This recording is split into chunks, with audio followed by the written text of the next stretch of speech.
তোমার এই দেশের মাটিতে কোরআন মাজিদকে আমি দেখিয়েছি। দেখো, কোরআন মাজিদের গায়ে যদি মিথ্যা দোয়া লিখতে পারে, তাহলে সে দেশের মাটিতে মিথ্যা ধর্ম আছে।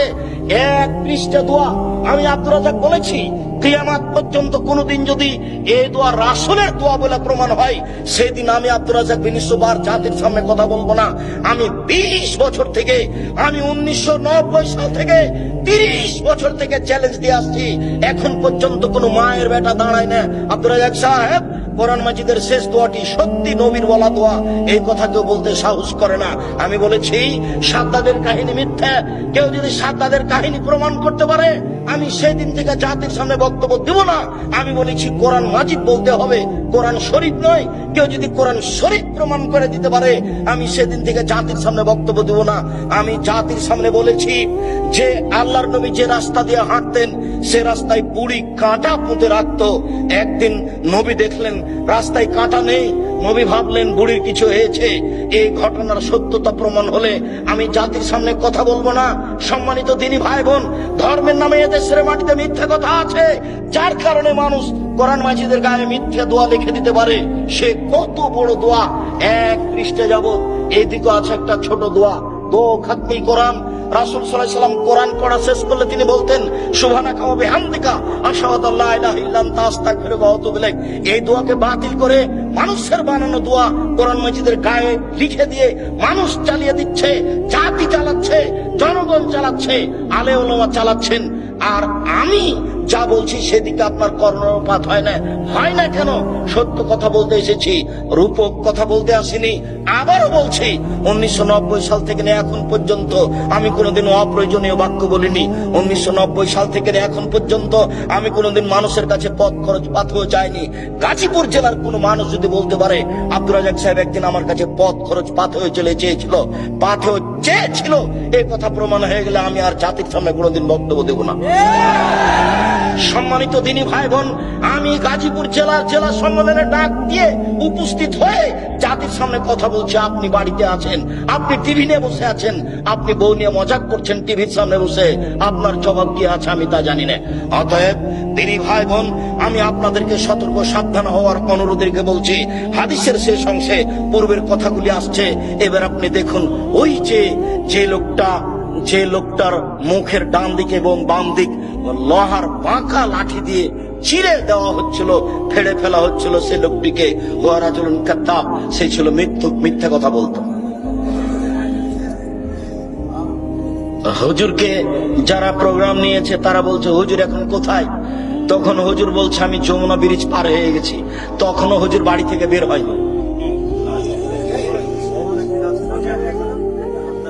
জি, আর আপনার জীবনে কত মিথ্যা আছে তার কোনো হিসাব নেই। এই ছেলে,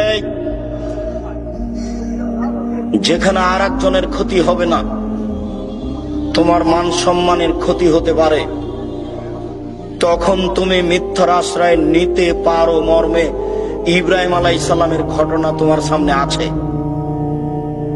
স্বামী স্ত্রীর মধ্যে গন্ডগোল লেগেছে বা দুইজনের মধ্যে মীমাংসা করার জন্য মিথ্যার আশ্রয় নিতে পারো, তা বুখারীর হাদিসে এসেছে। ইব্রাহিম আলাইহিস সালামকে বলা হয়েছিল মূর্তি ভেঙেছে কে? তখন তিনি বললেন আমাকে বলছেন কেন? ওই যে বড়জন কুড়াল ঘাড়ে করে আছে তাকেই বলেন না। তখন তারা বলল হ্যাঁ, ও কথা বলতে পারে, তার কথা বলো মানে? ও যে কথা বলতে পারে না, তার ইবাদত করো কি করে? তারও খেপে গেল, এই বেটা গর্ত খোঁড়ো, ইব্রাহিমকে আগুনে জ্বালিয়ে দাও।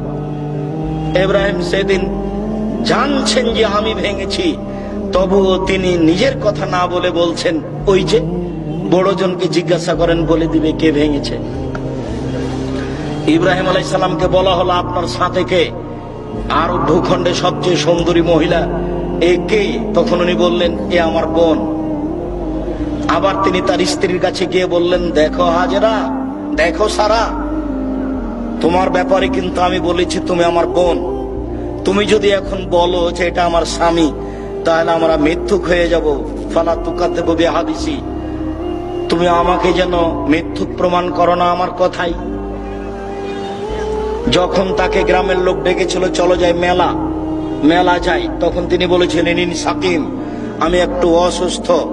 এইগুলো তার মিথ্যার আশ্রয় ছিল হকের লক্ষ্যে। কোনো কারণে যদি হক বাস্তবায়ন করার প্রয়োজন হয় তখন আপনি নিতে পারেন, সেটা ভিন্ন কথা। তবে যার মুখকে লোহার লাঠি দিয়ে চিরে দেওয়া হচ্ছে সে হলো মিথ্যুক। ভুলেও কোনোদিন কারো ক্ষতি করার লক্ষ্যে, কারো সুবিধা করে দেওয়ার লক্ষ্যে কোর্টে কাচারিতে, গ্রামে, গ্রাম্য সালিসে, সামাজিক কারো ক্ষতির প্রয়োজনে মিথ্যের আশ্রয় নিও না। এরকম হতে থাকবে ইউফালু বিহি ইয়াউমাল কিয়ামা।